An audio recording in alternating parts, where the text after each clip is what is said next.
Hallo und herzlich willkommen zu einem neuen Video und heute geht es mal weniger um Technik, mehr darum, wie dieser Kanal überhaupt entstanden ist, nämlich um Content, der mir auf YouTube gefehlt hat und da seht ihr hier unseren SodaStream Crystal 2, denn ich habe im Internet kein vernünftiges Video zur Demontage oder beziehungsweise zum Auseinanderbauen gefunden und das holen wir heute nach.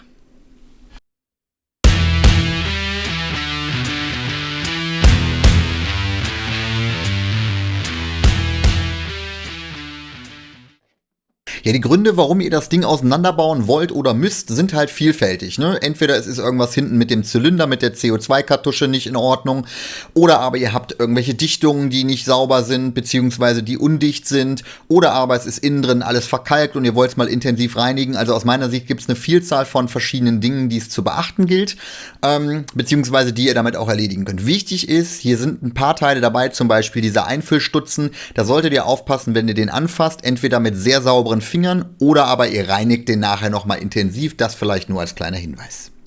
Ja, wir wollen das Video in 3 Teile aufteilen. Als erstes bauen wir den Flaschenhalter unten aus, das ist die einfachste Option. Dann der Bereich um den CO2-Zylinder, also hier rechts oben dieser Teilbereich. Und als letztes dann der Bereich, der dann das CO2 in eure Glasflasche bringt, da wo die Dichtungen sitzen, da wo am meisten Wasser austritt und so weiter und so fort. Das ist vielleicht auch der komplizierteste Bereich. Die 3 Teile gucken wir uns nach und nach einmal heute an, wie wir es auseinanderbauen. Ja, los geht's mit dem einfachsten Teil und das ist der Flaschenhalter, denn der wird nur hier unten durch eine Schlitzschraube gehalten. Also sprich, ihr braucht nur einen Schraubendreher und könnt damit schon diese Schraube lösen und somit auch die Flaschenhalterung herausnehmen, um sie zum Beispiel zu entkalken oder ähnliches. Das geht dann deutlich besser, als wenn ihr das in dem oder am SodaStream macht sozusagen. Also wenn ihr euren Crystal reinigen wollt und auch insbesondere unten den Flaschenhalter reinigen wollt, dann könnt ihr sehr einfach hier unten diese Schraube lösen. Die geht, wenn ihr sie zum ersten Mal löst, wirklich sehr, sehr schwer, zumindest bei unserem SodaStream Crystal 2. Das gilt übrigens alles, was wir hier sagen, auch für den SodaStream Crystal 3, denn der ist eigentlich baugleich bis auf die Zylinderdichtung hinten. Dann könnt ihr das quasi für beide Varianten machen und müsst halt ein bisschen darauf achten, dass die Schraube etwas schwer geht. Zumindest beim ersten Mal. Bei den Malen darauf geht es dann schon wieder leichter. Und wenn ihr es wieder zusammenbaut, ganz wichtige Info, guckt hier auf diese 4 Punkte, denn die 4 Punkte müssen einrasten. Nur dann könnt ihr die Schraube auch wieder festziehen. Das vielleicht nur der Hinweis, wenn ihr es nachher auch wieder zusammenbauen wollt. Quasi in umgekehrter Reihenfolge, wie wir es jetzt auseinandergebaut haben. So, der nächste Schritt ist schon ein kleines bisschen komplizierter und zwar widmen wir uns jetzt dem Bereich, wo der Zylinder in den SodaStream Crystal reingeht und das ist dieser hintere Bereich hier. Normalerweise habt ihr hier euren Zylinder und seht jetzt hier auch den Verschluss, wo ihr die Schraube reindreht. Der unterscheidet sich ja zwischen dem SodaStream Crystal 2 und dem SodaStream Crystal 3. Also hier, wir haben hier eine 2er-Variante und wir wollen jetzt mal gucken, wie wir das Ganze hier auseinanderbauen. Wir haben an den Seiten 2 Schrauben und im Bereich des Eindrehens auch nochmal 2 Schrauben, um dann diesen oberen Teil ablösen zu können. Zunächst mal fangen wir an mit den beiden Schrauben an den Seiten. Die lassen sich im Normalfall relativ einfach lösen, sind auch nicht zu sehr angeschraubt. Wir kommen nachher noch dazu, welche Schrauben vielleicht ein bisschen mehr zuge- oder mehr angezogen werden müssen und welche etwas weniger. Die hier braucht ihr aus meiner Sicht nicht total anknallen, sondern die könnt ihr einfach locker wieder zuschrauben, gerade wenn ihr es nachher wieder zusammenbaut. Da solltet ihr, glaube ich, nicht zu sehr dran ziehen oder beziehungsweise nicht zu fest ziehen, weil das hier halt eben oben auch Plastikhalterungen sind. So, jetzt haben wir die beiden Schrauben gelöst und das ist auch schon der erste Schritt, denn jetzt können wir theoretisch das Ganze schon abnehmen. Praktisch hält es aber noch. Das liegt aber nur daran, dass hier ein paar Klemmen sind, beziehungsweise hier auf der Seite ist noch eine Nut und auf der anderen Seite, ich hoffe, man sieht es ein bisschen, auf der anderen Seite ist auch noch mal eine Nut. Die 4 müssen wir jetzt wenig überraschend gleichzeitig einmal drücken, beziehungsweise ziehen und können dann das Ganze nach oben wegziehen und ihr seht jetzt hier der berühmte Vorführeffekt. Nachdem es ein paar Mal sehr gut geklappt hat, klappt es jetzt natürlich nicht. Aber vom Grundsatz her ist es eigentlich einfach. Im Notfall nehme ich gleich einen Schraubenzieher und beziehungsweise Schraubendreher und versuche dann hier im vorderen Bereich das zu lösen, aber jetzt geht es dann auch schon. So, jetzt seht ihr, alle 4 Nuten sind gedrückt oder beziehungsweise alle 4 Teilbereiche sind ausgerastet und dann könnt ihr das Ganze hier so ein bisschen mit Bewegung nach oben hinwegziehen. So, da haben wir es schon und sehen jetzt den inneren Bereich dessen, wo ihr quasi durch das Drücken nachher das CO2 in eure Glasflasche transportiert. Jetzt gucken wir uns hier dieses Teil mal ein bisschen genauer an. Wo könnten da Probleme auftauchen? Also zum einen natürlich in der Beweglichkeit, man kann das ein bisschen schmieren. Dann haben wir hier eine Feder, die ist wichtig, damit das Ganze wieder nach oben kommt. Und im unteren Bereich haben wir dann den kleinen Schlauch, beziehungsweise hier durch eine Plastikmutter gehaltenen Schlauch, der nachher dazu führt, dass das Ganze auch in die Flasche kommt. Ich zeige zeige euch mal das Gegenstück, damit ihr so ein bisschen seht, wie das Ganze zusammenhängt. Wir haben nämlich hier in diesem Bereich, und da geht der Schlauch dann auch hin, den Teil, der nachher das CO2 in eure Flasche bringt. Also von hier der Schlauch nach hinten. Hinten quasi der Druck, der dann aus der Flasche oder beziehungsweise das Ventil der Flasche öffnet. Dadurch strömt das CO2 dann nach vorne in die Glasflasche. Ich hoffe, das war halbwegs sauber erklärt. Also wie gesagt, hier kann die Feder mal rausspringen oder auch kaputt gehen. Was auch passieren kann, ist, dass hier unten, wenn nicht genug Druck aufgebaut wird, die Mutter nicht richtig drauf sitzt, dann könnt ihr die natürlich auch hier nochmal festziehen. Wie könnt ihr die festziehen? Dazu müssen wir diesen unteren Schraubbereich oder den Einschraubbereich für den CO2-Zylinder auch noch öffnen oder beziehungsweise herausnehmen.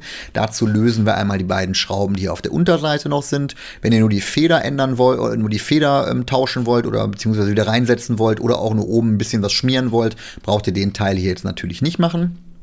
Aber wenn ihr unten an den Schlauch bzw. die CO2-Verbindung ran wollt, dann macht es Sinn, dass ihr das Ganze hier auch einmal öffnet.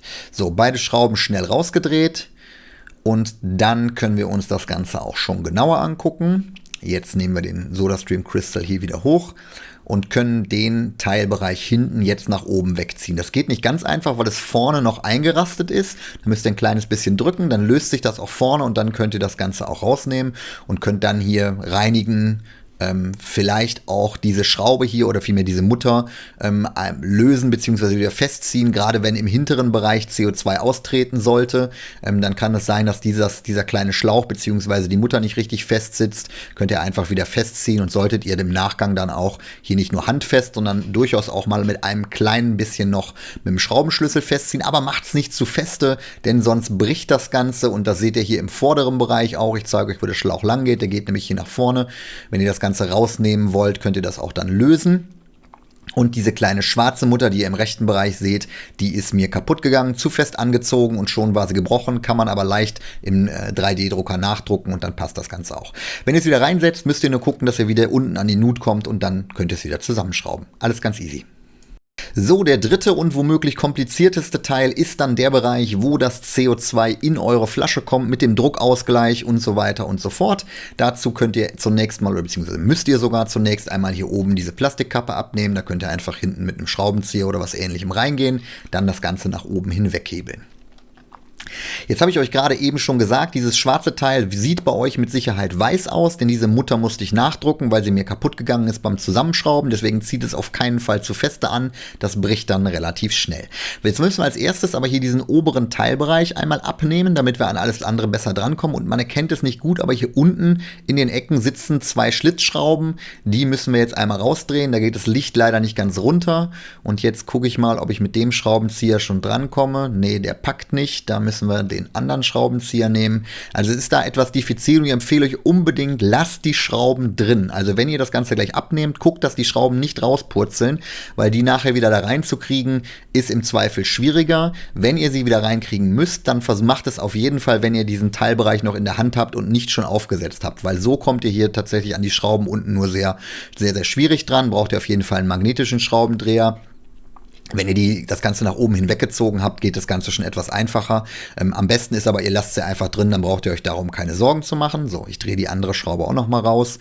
Und dann seht ihr auch schon, was ihr auf jeden Fall vorher machen müsst, denn ich will es euch nur zeigen. Ihr müsst jetzt einmal hier dieses Kabel, was wir gerade eben gesehen haben, was von hinten den CO2-Teil nach vorne pustet, wenn man so will, oder beziehungsweise was die Bahn dafür bietet, das müsst ihr einmal entfernen. Und nochmal, das ist bei euch nicht schwarz, sondern das sollte bei euch im Zweifel weiß sein. Das ist bei mir nur schwarz, weil ich es eben nachgedruckt habe aus dem 3D-Drucker. Sieht auch etwas anders aus als bei euch wahrscheinlich. Von daher könnt ihr das einfach ignorieren, dass das jetzt schwarz ist. Und danach können wir diesen Teil schon abnehmen. Wir ziehen ihn einfach so ein bisschen nach oben weg, müssen wir ein bisschen tüddeln und dann könnt ihr das Ganze auch abnehmen und kommt dann an den Bereich, der für uns eigentlich jetzt relevant ist, wenn wir uns die Dichtungen angucken wollen oder auch weitere Teilbereiche zum Auseinanderbauen, zum Reinigen. Genau, ich gehe mal mit der Kamera etwas näher ran, damit ihr besser erkennen könnt, was wir jetzt tun. Wir haben jetzt hier diesen oberen Bereich, den wir gleich demontieren werden, weil da sitzen natürlich die Einzelkomponenten. Hier hinten ist noch eine kleine Schraube. Ich weiß nicht, ob man es sieht, es stellt jetzt nicht so richtig scharf. An diesem weißen Teil, da sitzt noch eine kleine Schraube. Die ist dazu da, um diesen Drehbereich hier unten zu lösen, also diesen Teil, den ich euch jetzt hier zeige. Den könnt ihr damit auch abnehmen und nochmal reinigen, wenn ihr wollt. Da einfach nur hinten die Schraube lösen und dann könnt ihr das Ganze nach unten wegziehen. Viel spannender ist aber natürlich jetzt dieser Teil, den ihr jetzt wieder seht, wenn ich das Ganze etwas runterziehe, nämlich hier vorne dieser weiße Block, weil das ist der Teilbereich, wo der Druckausgleich stattfindet und so weiter und so fort. Das ist das, wo am häufigsten Wasser austritt, wo es sprudelt und spritzt. Hier oben die beiden Muttern bzw. Einsätze, die dreht ihr ja sowieso regelmäßig fest, vermute ich mal. Und wir demontieren das Ganze hier jetzt an der Seite, denn oben die Teile sind natürlich wichtig, dass diese sauber sitzen, weil sonst sprudelt das Wasser oben raus. Wenn ihr jetzt an die Dichtungen wollt, müsst ihr schon ein bisschen weiter reingehen. Dazu schrauben wir hier einmal die beiden Schrauben an der Seite ab und können dann die beiden Teile auseinanderziehen. Seid ein bisschen vorsichtig. Im Zweifel sitzen die kleinen Dichtungen, diese kleinen schwarzen Ringe, wo ihr hier vorne schon den einen Teilbereich seht, noch an diesen Teilen dran. Dann solltet ihr darauf achten, dass ihr sie nicht verliert. Auf der anderen Seite gilt natürlich auch, sie dürfen genauso wenig verloren gehen, wenn ihr sie auseinanderbaut. Also sprich, achtet darauf, dass diese Dichtungsringe weiterhin enthalten sind, weil das kann zum Beispiel eine Komponente sein, die man durchaus mal tauschen muss. Deswegen, wenn sie nicht da sind, ist es umso problematischer. Gut, gucken wir uns mal weiter an. Was können wir jetzt im nächsten Schritt noch auseinanderbauen? Wir haben hier oben den Teil, wenn ihr den SodaStream Crystal aufdreht, dann kommt dieser Teil nach oben. Deswegen ist auch hier diese Feder wichtig. Wenn die verloren geht, auch tauschen bzw. ersetzen, wenn sie nicht mehr funktioniert. Das geht dann so, wie ihr es jetzt gerade gesehen habt. Ansonsten können wir jetzt hier weiter diesen Teil noch abnehmen, einfach ausklipsen und dann nach oben hinwegziehen. Im hinteren Bereich haben wir dann noch so einen kleinen, ja, wie soll ich sagen, so einen kleinen Stützmast. Ja, der dazu dient, dass dieser gerade demontierte Teil wieder nach oben geht, wenn man das Ganze aufdreht. Jetzt können wir hier die 3 Schrauben dann auch lösen und können damit an den Teilbereich heran, der dann nochmal im Dichtungsbereich wichtig ist. Hier hinten seht ihr übrigens so eine kleine Aussparung, die dann nachher dazu dient, und ich muss es jetzt herunterdrehen und aufdrehen. Es funktioniert vielleicht, es hat funktioniert sehr gut. Die dient dazu, das Ganze zu begrenzen. Deswegen, egal ob ihr es auseinanderbaut oder zusammenbaut, wichtiger noch beim Zusammenbauen, achtet darauf, dass dieser Teilbereich sich wieder in diesem Bereich befindet, also dass diese Nut quasi ineinander greift, damit das Ganze dann auch den entsprechenden Rückhalt hat, weil ansonsten dreht nämlich sich der SodaStream Crystal nicht mehr auf bzw. nicht mehr zu. So, jetzt fangen wir an, die Schrauben zu demontieren, denn das Wichtige, was wir jetzt wissen müssen, ist, wir können jetzt diesen Teil hier komplett entfernen. Also sprich, wir nehmen jetzt diesen mittleren Block, der sich jetzt hier drin befindet, also der weiße Teil links und der weiße Teil rechts, den werden wir jetzt entfernen. Dazu müsst ihr als erstes mal oben die Halterung lösen, denn dieser Teil, den ich jetzt hier gerade abschraube, der ist mit 3 Schrauben abgesichert, der dient dazu, den gesamten Block, den wir gleich ausbauen werden, nach oben hin abzusichern, sprich, dass er nicht nach unten rausfallen kann. Also oben ist der Teil, den wir jetzt abnehmen, der dient dazu, dass das Ganze nicht nach unten rausfällt. Was das bedeutet, werdet ihr gleich relativ schnell erkennen, wenn wir es rausgebaut haben. Dazu, wie gesagt, entfernen wir mal schnell die 3 Schrauben hier. Die sollten auch nicht allzu fest angezogen sein. Und die solltet ihr auch nicht unendlich fest anziehen, wenn ihr das Ganze wieder zusammenbaut, weil auch hier gilt, das ist alles Plastik, zu fest angezogen ist ganz kurz vorab. Habt ihr bei mir vorhin gesehen mit der Mutter, die oben den CO2-Schlauch gehalten hat. So, zweite Schraube ist raus. Dann machen wir auch noch die 3. Schraube raus.